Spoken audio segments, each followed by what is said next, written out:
Tindak balas dengan larutan kalium manganat berasid. Tujuan untuk membandingkan heksana dan heksana menggunakan larutan kalium manganat berasid. Hipotesis: heksana menyahwarnakan warna ungu larutan kalium manganat berasid, manakala heksana tidak menyahwarnakan warna ungu larutan kalium manganat berasid. Pemulih ubah yang dimanipulasikan ialah heksana dan heksana, manakala pemulih ubah bergerak palas pula ialah perubahan warna larutan kalium manganat berasid. Pemulih ubah dimalarkan ialah isi padu heksana dan heksana. Bahan yang diperlukan ialah heksana, heksana dan larutan kalium manganat berasid. Radas yang diperlukan ialah tabung uji, silinder penyukat dan penitis. Prosedur yang pertama ialah masukkan 2 cm padu heksana ke dalam sebuah tabung uji. Tambahkan 2 hingga titik larutan kalium manganat berasid kepada heksana seperti yang ditunjukkan dalam rajah. Goncangkan campuran dan rekodkan semua pemerhatian.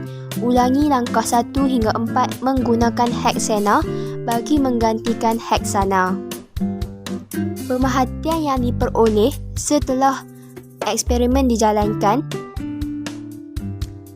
tindak balas antara heksana dengan larutan kalium manganat berasid, hasilnya ialah tiada perubahan yang nyata, manakala tindak balas heksana dengan larutan kalium manganat berasid, heksana melunturkan warna ungu larutan kalium manganat berasid.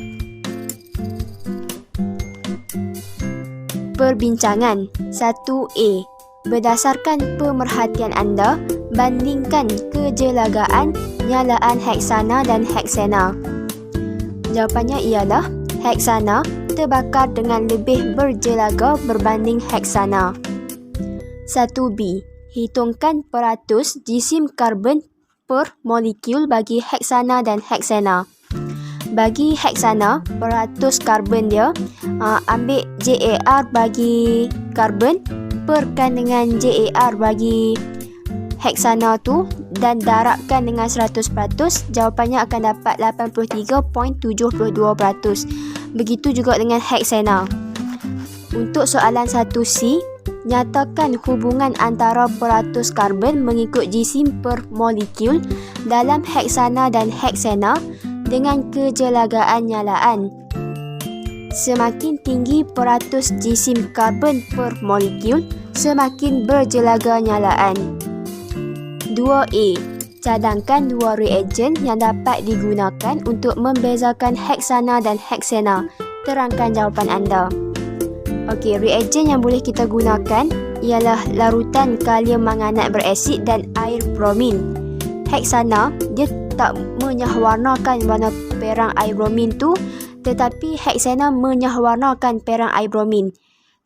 Dan heksana ni dia tidak menyahwarnakan warna ungu larutan kalium manganat berasid, tetapi heksana menyahwarnakan warna ungu larutan kalium manganat berasid.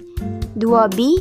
Terangkan perbezaan kereaktifan heksana dan heksana dari segi ikatan kimia dalam molekul mereka. Heksana ni dia hidrokarbon tepu yang mengandungi ikatan kovalent tunggal antara atom karbon. Tindak balas penambahan tidak berlaku apabila ditambahkan larutan kalium manganat berasid. Heksana pula, dia ialah hidrokarbon tak tepu yang mengandungi ikatan kovalent ganda 2 antara atom karbon. Tindak balas penambahan berlaku apabila ditambahkan larutan kalium manganat berasid menghasilkan heksana 1, 2 diol. Persamaan tindak balas imbang dia boleh tengok kat gambar ni. Soalan nombor 3. Apakah definisi secara operasi untuk hidrokarbon tak tepu dalam eksperimen ini? Apabila dititiskan air bromin ke dalam cecair hidrokarbon, warna perang air bromin dinyahwarnakan. Okey, pembakaran alkena akan menghasilkan nyalaan yang lebih berjelaga berbanding alkana. Kenapa? Sebab peratus jisim karbon per molekul yang lebih tinggi dalam alkena berbanding alkana. Pembakaran propena lebih berjelaga daripada propana sebab peratus jisim karbon per molekul dalam propana ni dia lebih tinggi daripada propana. Jelaga yang terbentuk ni ialah karbon. Apabila bilangan atom karbon per molekul hidrokarbon semakin bertambah, maka peratusan jisim karbon per molekul semakin tinggi dan nyalaan semakin berjelaga. Alkena ni dia bertindak balas dengan air bromin dan larutan kalium manganat berasid. Tapi kalau alkana pula dia tak menunjukkan sebarang perubahan pun dengan kedua-dua reagen